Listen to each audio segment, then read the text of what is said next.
이 아침 우리에게 주시는 하나님의 말씀 욥기서 18장입니다. 제 18장. 수아 사람 빌닷이 대답하여 이르되, 너희가 어느 때에 가서 말의 끝을 맺겠느냐? 깨달으라. 그 후에야 우리가 말하리라. 어찌하여 우리를 짐승으로 여기며 부정하게 보느냐? 울분을 터뜨리며 자기 자신을 찢는 사람아, 너 때문에 땅이 버림을 받겠느냐? 바위가 그 자리에서 옮겨지겠느냐? 악인의 빛은 꺼지고 그의 불꽃은 빛나지 않을 것이요, 그의 장막 안의 빛은 어두워지고 그 위의 등불은 꺼질 것이요, 그의 활기찬 걸음이 피곤하여지고 그가 마련한 꾀에 스스로 빠질 것이니, 이는 그의 발이 그물에 빠지고 올가미에 걸려들며 그의 발 뒤꿈치는 덫에 치이고 그의 몸은 올무에 얽힐 것이며, 그를 잡을 덫이 땅에 숨겨져 있고 그를 빠뜨릴 함정이 길목에 있으며, 무서운 것이 사방에서 그를 놀라게 하고 그 뒤를 쫓아갈 것이며, 그의 힘은 기근으로 말미암아 쇠하고 그 곁에는 재앙이 기다릴 것이며, 질병이 그의 피부를 삼키리니 곧 사망의 장자가 그의 지체를 먹을 것이며, 그가 의지하던 것들이 장막에서 뽑히며 그는 공포의 왕에게로 잡혀가고 그에게 속하지 않은 자가 그의 장막에 거하리니, 유황이 그의 처소에 뿌려질 것이며 밑으로 그의 뿌리가 마르고 위로는 그의 가지가 시들 것이며, 그를 기념함이 땅에서 사라지고 거리에서는 그의 이름이 전해지지 않을 것이며, 그는 광명으로부터 흑암으로 쫓겨 들어가며 세상에서 쫓겨날 것이며, 그는 그의 백성 가운데 후손도 없고 후에도 없을 것이며, 그가 거하던 곳에는 남은 자가 한 사람도 없을 것이라. 그의 운명에 서쪽에 소는 자와 동쪽에 소는 자가 깜짝 놀라리라. 참으로 불의한 자의 집이 이러하고 하나님을 알지 못하는 자의 처소도 이러하니라. 아멘.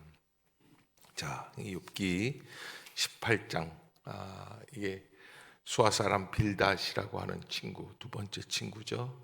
빌닷이 8장에서 욥을 위로하다가 발끈하기 시작을 하니까 이번에는 이제 맹공격을 퍼붓게 됩니다.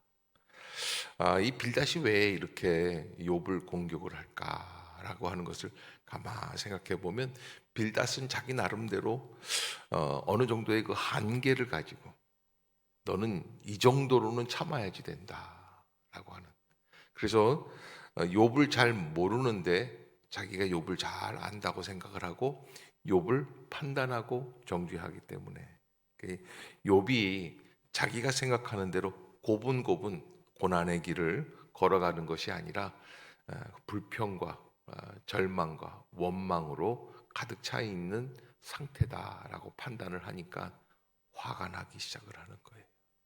그래서 오늘 이 빌닷이 흥분해서 막 맹공경을 퍼붓고, 지난 앞번 첫 번째에서 빌닷은 욥을 위로하지 않습니까? 내 시작은 미약하였으나 내 나중은 심히 창대하리라. 너 지금 회개하기만 하면 하나님께서 내 앞길을 활짝 열려주실 거야 라고 하는 어떤 굉장히 탁월한 위로와 격려를 가지고, 그 메시지를 가지고 위로해 주었는데, 그러나 여기서는 그렇지가 못하다라고 하는 것을 보게 돼요.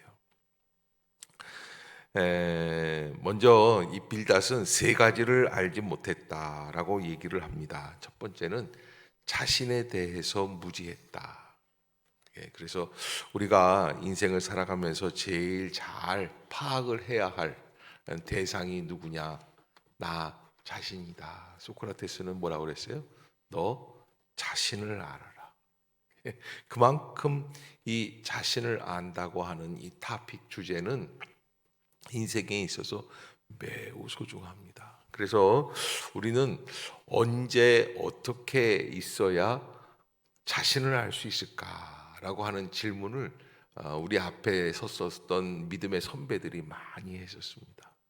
특히 어거스틴이라고 하는 분들, 어떻게 해야 우리가 자신을 알 수 있을까라고 하는 문제에 대해서 그분은 뭐라고 그러냐면, 하나님 앞에 서게 될 때에, 그래서 절대자를 알고 하나님의 말씀을 알 때에 그 말씀에 그 빛에 비추어서 누구를 알게 돼요? 나를 알게 돼요. 뭘 알게 돼요? 내가 죄인임을 알게 돼요. 그런데 이렇게 제가 이렇게 여러분들에게 해석을 해서 설교해 드리는 이 말씀 속에 그렇지, 우리가 죄인이지, 이 정도로 알고 있는 게 아니라 심히 철저하게 말씀 앞에서 내가 부족하다는 걸 깨달을 때야만이 온유하고 겸손한 심령이 되는 거예요. 이게 학습적인 것으로는 안 되는 거예요. 내가 죄인이구나, 내가 부족한 사람이구나, 내가 바로 원흉이구나. 이 빌닷이 알아야 될 것도 바로 그런 것이죠. 욥이 문제가 아니라 누가 문제예요? 욥을 바라보고 있는 나 빌닷이 문제다. 욥을 향하여서 깨달으라고 이야기를 하고 있죠. 왜 이렇게 못 깨닫느냐? 너희가 어느 때에 가서 말의 끝을 맺겠느냐? 좀 제발 입 좀 다물라라고 하는 얘기예요. 그러면서 깨달아라. 그 후에야 우리가 말을 할 것이다. 이렇게 얘기를 하지만 사실은 자기 자신이 깨닫지를 못하고 있다. 상대방에게 무슨 잘못이 있냐? 형사와 검사의 눈을 가지고 찾는 사람처럼 그렇게 빌닷은 욥을 이해하지 못하고 있다. 예수님께서 이렇게 자기 자신에 대해서 깨닫지 못하는 사람들에 대해서 마태복음 7장에 뭐라고 말씀을 하시냐면 이런 말씀을 하세요. 어찌하여 형제의 눈 속에 있는 티는 보고 내 눈 속에 있는 들보는 깨닫지 못하느냐. 그렇죠? 여러분, 우리가 인생을 살아갈 때에 우리의 눈의 관점이 형제의 눈 속에 있는 티만 보고, 그리고 자기 자신 속에 있는 들보는 깨닫지 못한다. 내 눈에는 더 큰 그런 흠집이 있는데도 불구하고 다른 사람들의 눈에 있는 티만 자꾸 이렇게 지적을 하게 된다. 그래서 예수님은 그렇게 자기 자신에 대해서 깨닫지 못하는 심령을 보고 뭐라고 그러셨냐면 외식하는 자다. 외식한다는 게 뭐예요?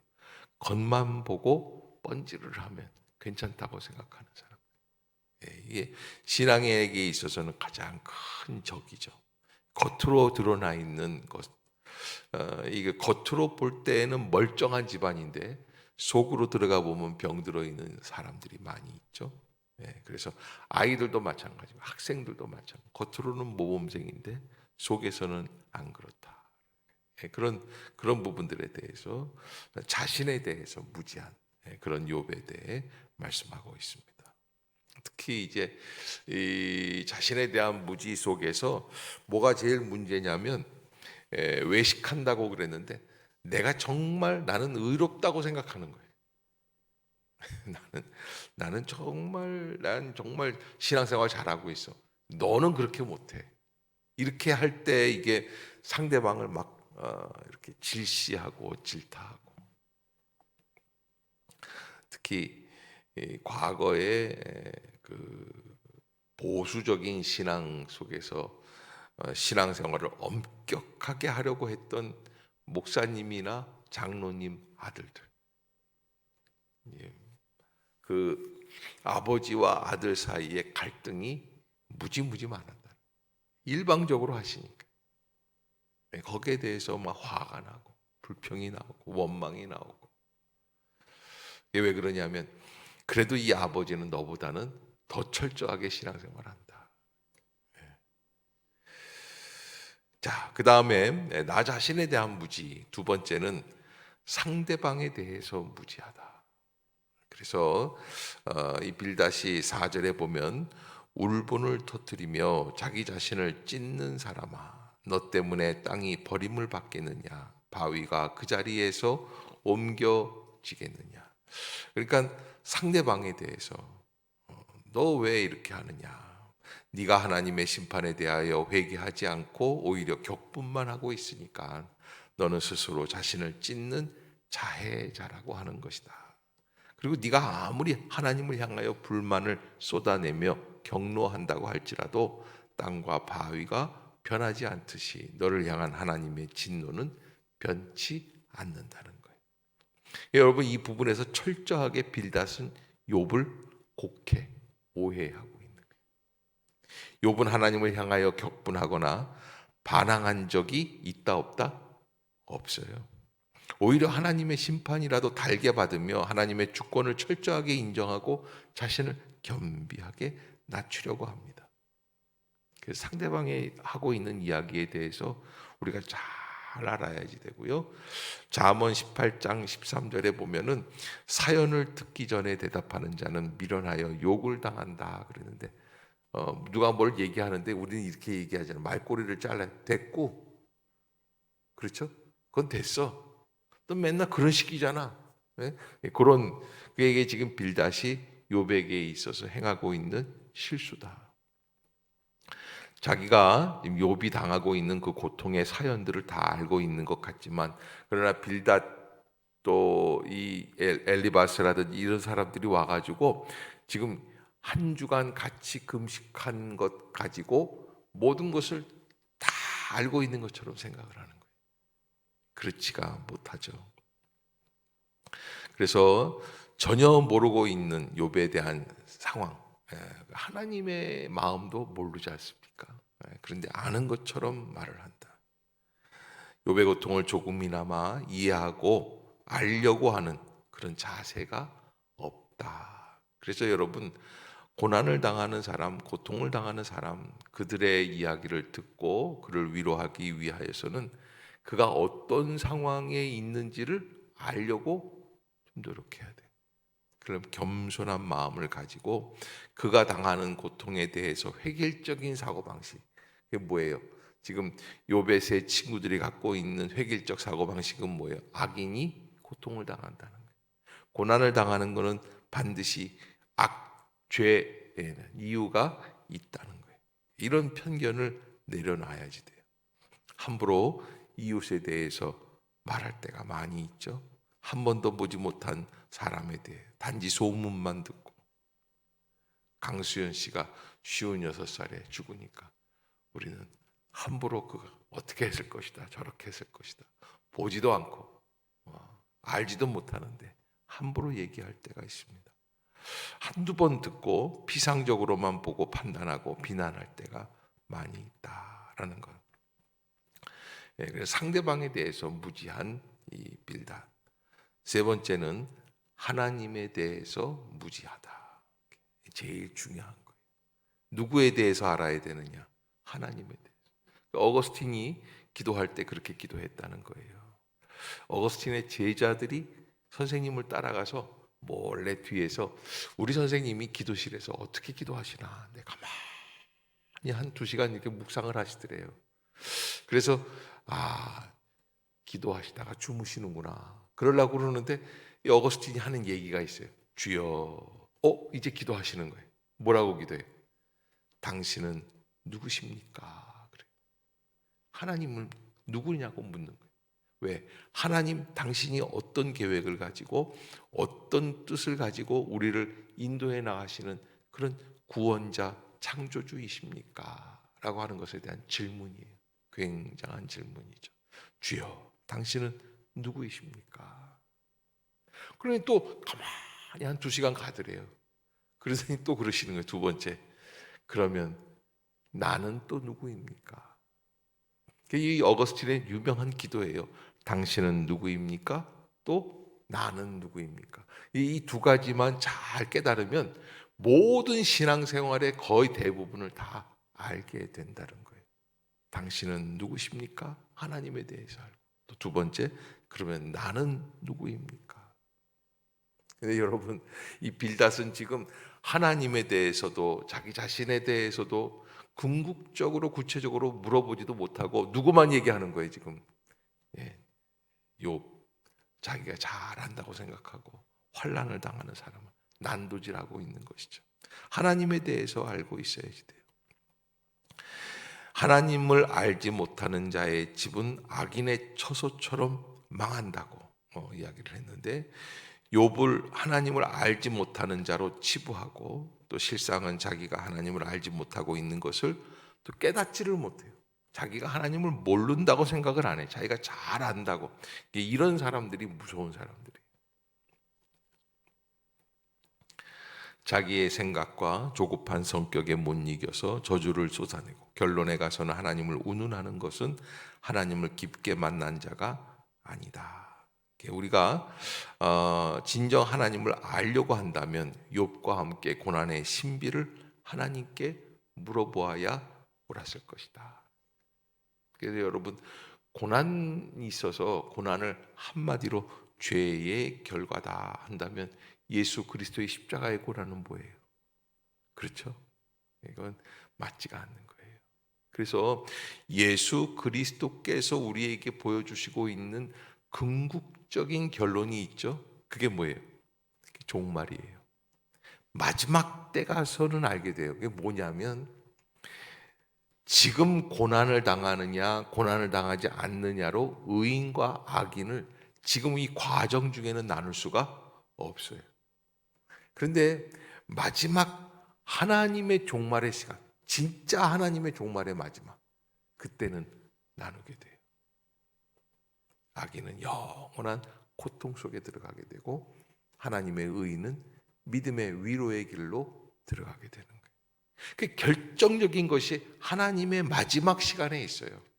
근데 우리는 지금 우리만 우리가 보고 있는 요 시점이 우리가 전부 볼 수 있는 그거기 때문에 그걸 가지고 의인이다, 악인이다 판단하는 거예요. 그렇게 해서는 안 되고 심지어 자기 자신의 인생에 대해서도 그렇게 생각을 할 때가 있어요. 나는 하나님이 나를 인정해 주셨구나. 그래도 통장에 돈도 좀 있고 집도 있고 아파트도 있고 땅도 있고 나는 그래도 좀 하나님이 복을 주셨나 보다. 또 나는 아파트도 없고 집도 없고 통장에 돈도 없고 하나님이 나를 치시는구나. 이렇게 함부로 자기의 인생에 대해서 함부로 판단하는 것은 그거는 좋은 일이 아니다. 이게 이제 오늘 이 빌닷의 모습 속에서 이 세 가지, 자기 자신에 대한 무지, 상대방에게 대한 무지, 하나님에 대한 무지, 이 무지한 모습 속에서 우리가 뭘 발견해야 되냐면 나를 발견.